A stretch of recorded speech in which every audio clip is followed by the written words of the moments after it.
something that I am very interested in is, and we talk a lot about like, this is woke, that's woke, we talk about this virtue signaling stuff, all that in Hollywood. And a lot of that is a very American concept because, Hollywood comes out of LA, it's in America. So all of that stuff it's real Western, it's very American. And something I'm interested in, I got this comment on my One Piece video, and somebody said that like in Eastern Asian cultures, virtue signaling is not nearly as much of a thing because it's like a collective culture.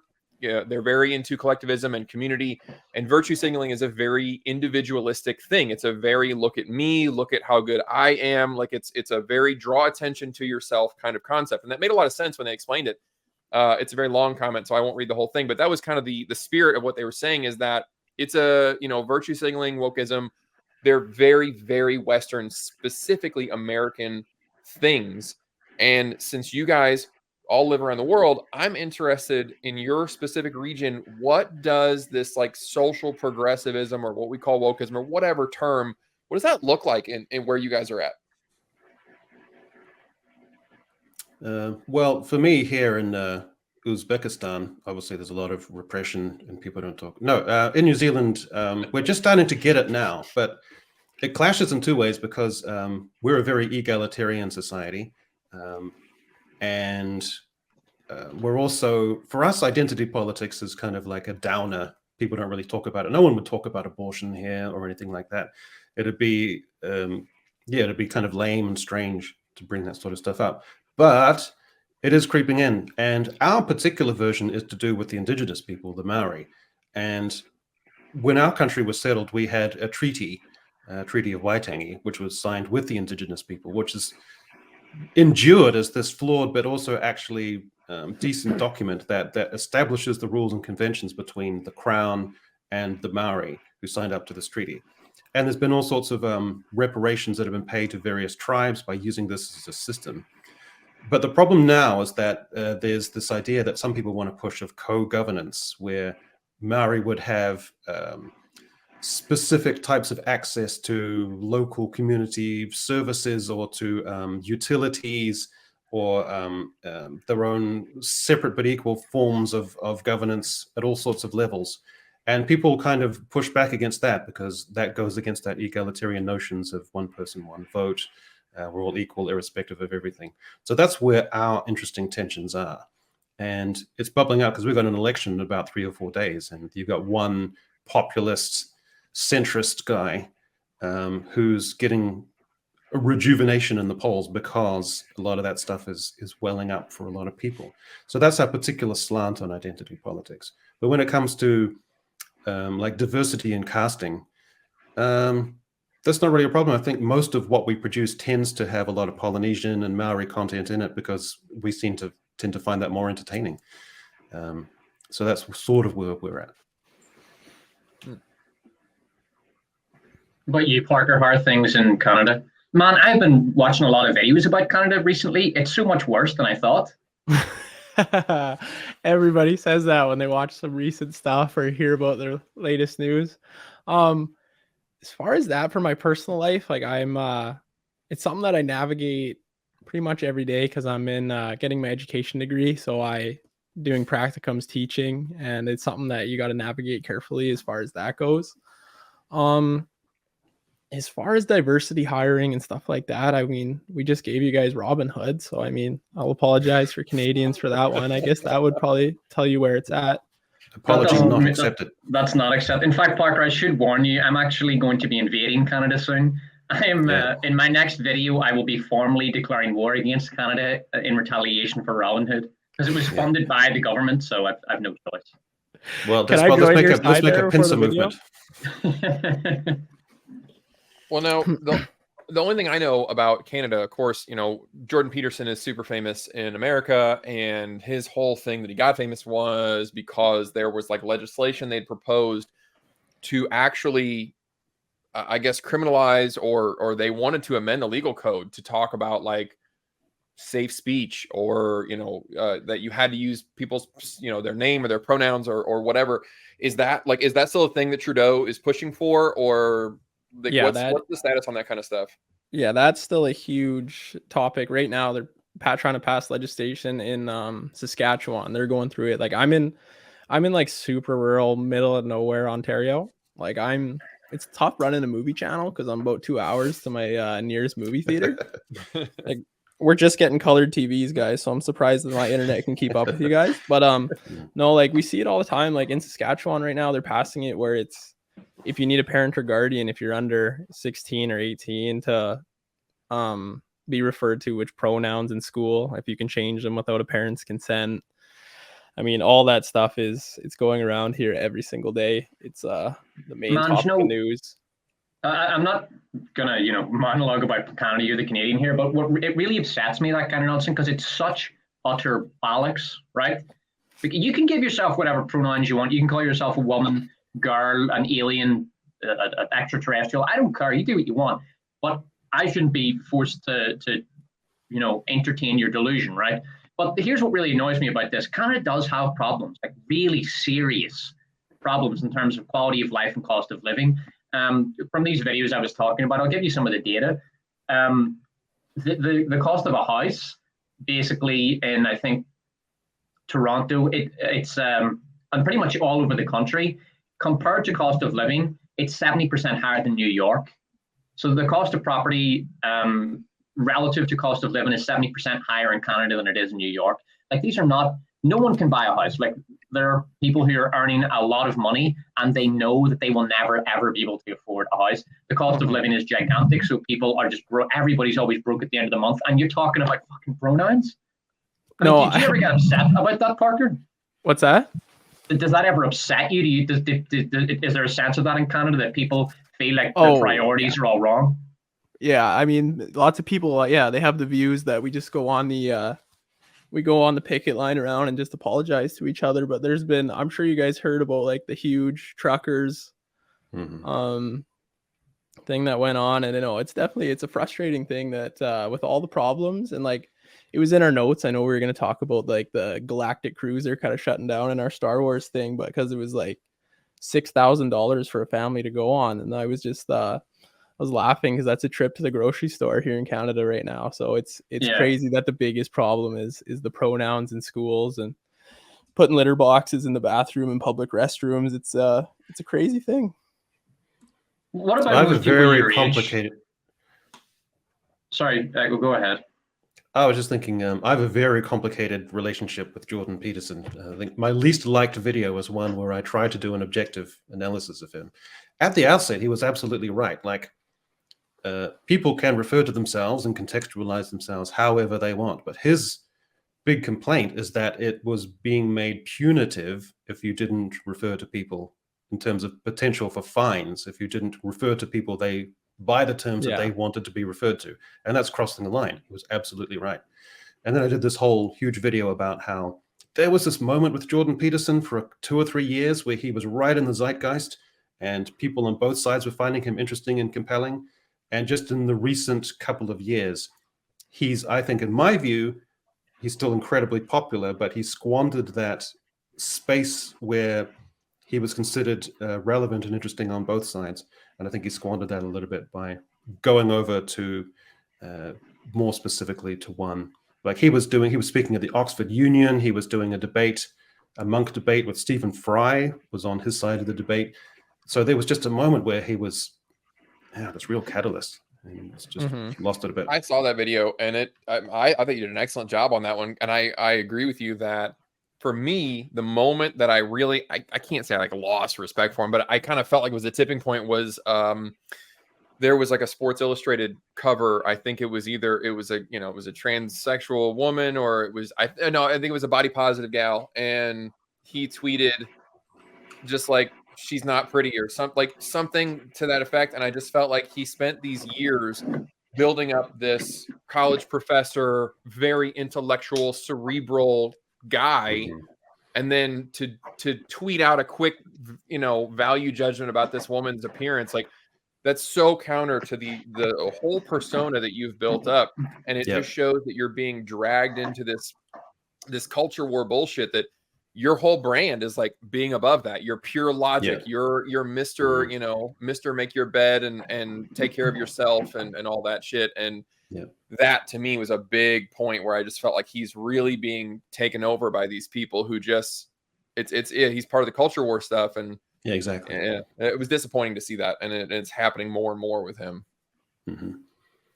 I mean, body positivity is not hard to attack, but you need to focus your attack more on health grounds rather than beauty. I mean, I've talked about body positivity, and I'll be very blunt about how disgustingly ugly a lot of these models are. But at the same time, I don't really care how they look. What really upsets me is that they are pushing a tremendously unhealthy lifestyle, and that's the big problem. It's not so much the attack on beauty as it is just encouraging people to drop dead at the age of 50.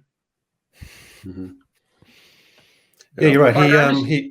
He had the psychological control as a psychologist, but when he started tweeting and going on, it was very just like very primal, very reactive, very very emotional, almost history on it. Yeah. So that was a shame. But time and again, you get little flashes and flourishes of the old Maverick we used to love. But time and time again, people would come up, would respond in comments and say, no, he's more popular than ever. He's selling this many books and he's got this many followers. Yes, but that's only more and more towards one side where it becomes inert in the wider public discourse. Parker, I was going to ask you, because you're a young guy. Do most people your age still buy into all the woke nonsense, or do you feel that there is a general fatigue among younger people, or is it a male-female divide? How are things in Canada with regard to how people react to that your age? Gosh, I would say it's still depends what kind of circles you find yourself in, right? More so than age. I don't know. A lot of people my age and younger, I find the pendulum, I would say, is swinging it's swinging back to a bit more like how it was. You're not instantly canceled if you refer to a group of people as like, hey guys, come here, you're not instantly done for and sent to prison. So I would say, like, in that sense, it's gotten like less severe than I would say it even was like a couple of years ago. But at the same time, like, even just the amount of like, it takes up every headline when there's, like you pointed out, like much larger issues that, like, whenever I see someone's top complaint is some of this progressive and woke stuff, it's like, you got to think, wow, you must have it pretty good, like, if that's your biggest concern, because it's definitely a crazy thing. But I know, like, I can't speak for all of Canadians because I live in such a rural area where we definitely have, like, you know what I mean, views are subjective to like where you're located. And I know in my my rural area is probably different than what you'd see somewhere in a Toronto or a Vancouver, right, for the most part. So in the main city centers. So but like, from what I notice, a lot of like the streams I watch and stuff like that, it's definitely gotten less severe, and people like actually enjoying hearing some opinions from the other side and the fight back. Kind of like what Jordan Peterson, when it first started, all about how you can't get fined for referring to someone wrong. I think like a lot of content on that side has gotten much more accepted by the mainstream, I would say. Like, I think the pendulum has swung back quite a bit. Despot, are you remaining incognito, or what's the social? No, I've never made it. I've never made any secret. I've never made any secret of the fact that I live in South Korea. It's on my YouTube. Like, if you go to the About section, it'll say South Korea. That's what I thought, but I can't remember what we've talked about and what is public. I don't want to accidentally say something. Yeah. What's the culture like in South Korea? Like, is it virtue signal? Is it like this commenter says, like, that Eastern, like, kind of group, don't draw attention to yourself kind of thing? Like, what's that looking like? Yeah, it even reminded me of an expression they have over here. I remember an incident when I was with my ex-girlfriend in a cafe and we were getting a bit handsy, and I was getting a bit handsy, and then she said, "Nuni man na," and that means there are many eyes, and that's an expression over here.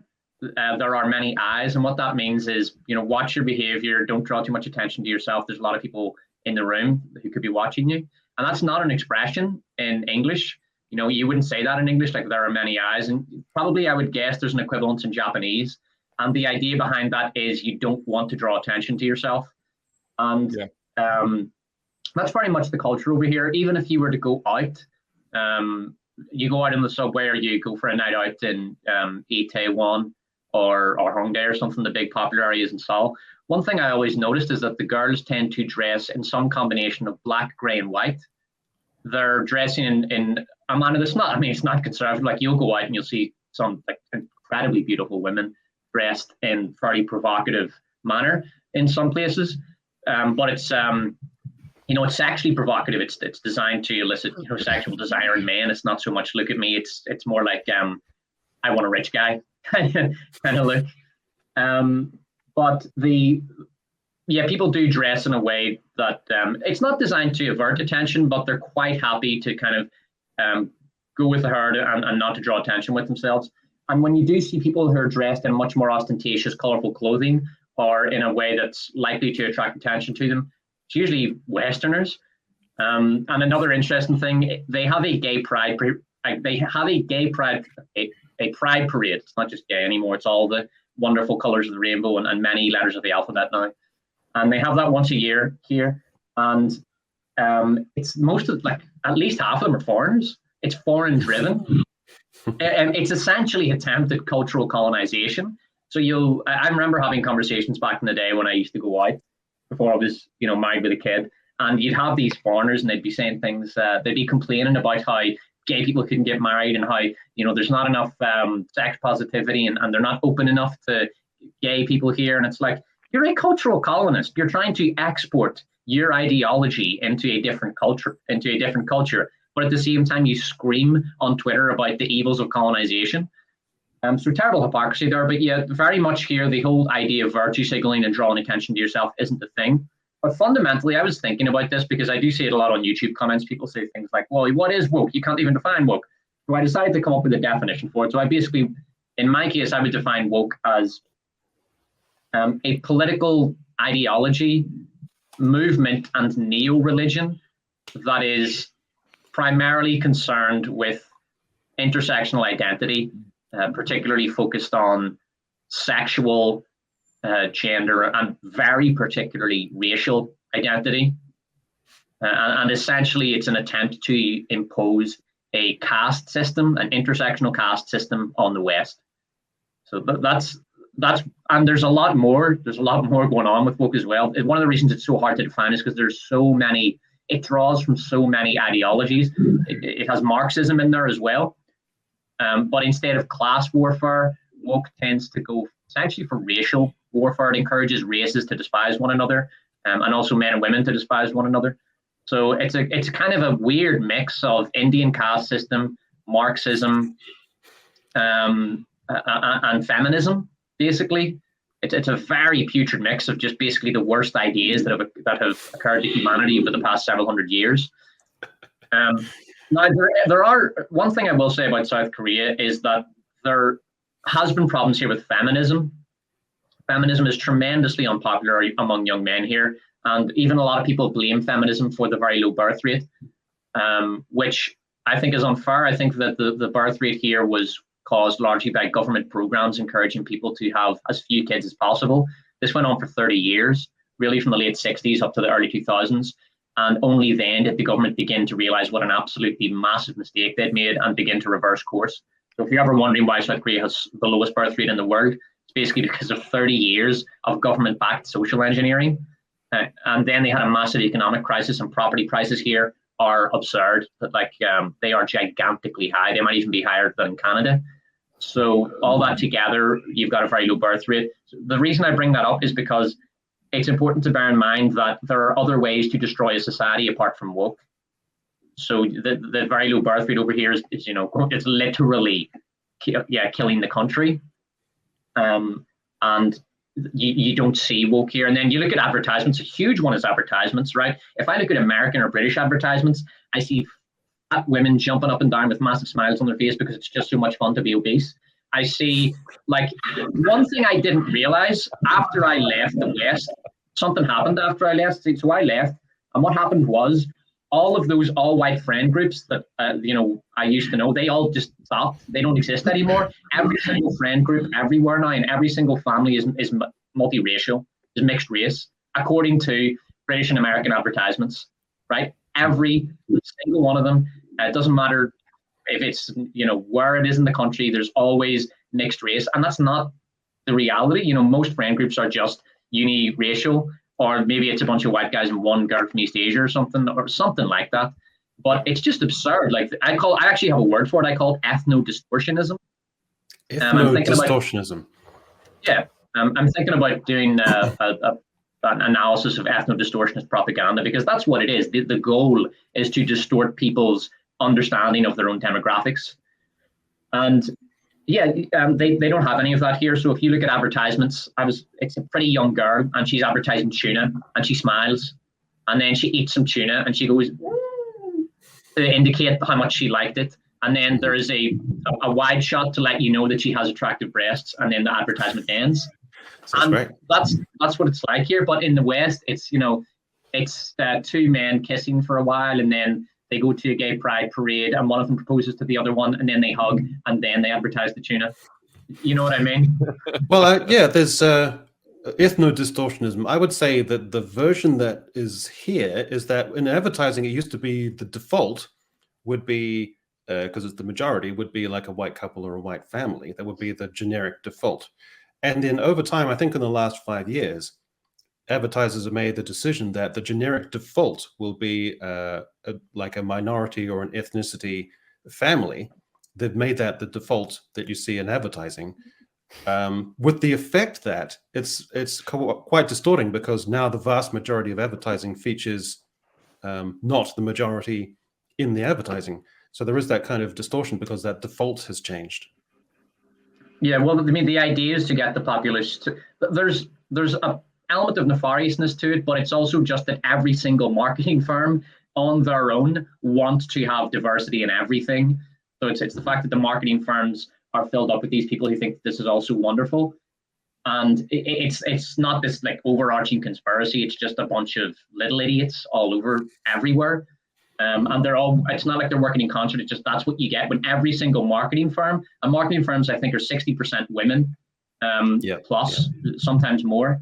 And when you get young women coming straight through the college to corporate pipeline, having been brainwashed with left-wing ideology in universities, they're all going to be making similar looking ads with a similar kind of, like, every ad must be racially mixed. It's a prerogative that they have been taught their whole life. So that's the result. It's not like a bunch of guys in a room twirling their mustaches and thinking how do we destroy the country. But the result. I made a video about this where I talked about the idea between the idea of the patriarchy. I made this idea of hard power and soft power. So the idea there's the patriarchy where the white men are at the top and they have all the power. And in many ways, that's still true in terms of hierarchies. But in terms of cultural messaging and power, how our culture is actually reflected back to itself in terms of marketing, companies, television marketing, public relations and communications, overwhelmingly with women in charge, controlling that, designing and creating that messaging into the culture. So in that scope, how we actually receive messaging in society, those old terms of how power is decided in society are just kind of redundant now, because you've got those two things happening at the same time, and people aren't able to pass that. And it's also very interesting when you go from looking at your advertising on the videos that you watch maybe online, and then every now and again you'll dip into terrestrial television, you'll watch the news, and then you'll see the conventional ads, and the sudden shift in terms of, it's worse in America where the men are all these like clumsy, dunderhead, chubby Doritos eating morons who are like pushed around by their subdued and sophisticated wives and women. It's just the same tropes and nonsense. That was our sitcoms for a long time too. That was oh god, we spent over a decade doing that. Now, how's it on Canadian advertisements, Parker? Do you get that same ethno-distortionist picture? I know Canada is increasingly a very diverse country, but is it the case where, like, it does not matter whether it's an advertisement or TV show, you will never see a group of you'll never see a group of 5 white people and they're just hanging out? No, you nailed it on the head. It's the exact same case.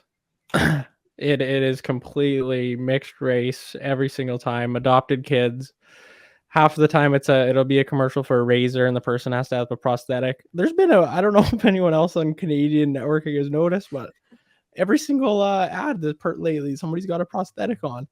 And obviously, because I'm Canadian, I'm trying to watch the hockey games, and these are all the ads we get. Yeah. I feel that we're all collectively guilty when it comes to Canada. I feel like we're the parents, and America has always been this loud, difficult problem child, and so we assumed that Canada was okay, but actually Canada's the quiet one who's actually been doing all this dark shit while we haven't been paying attention. So Yeah, all, we're I just feel quieter guilty on the world stage. Yeah. Yeah.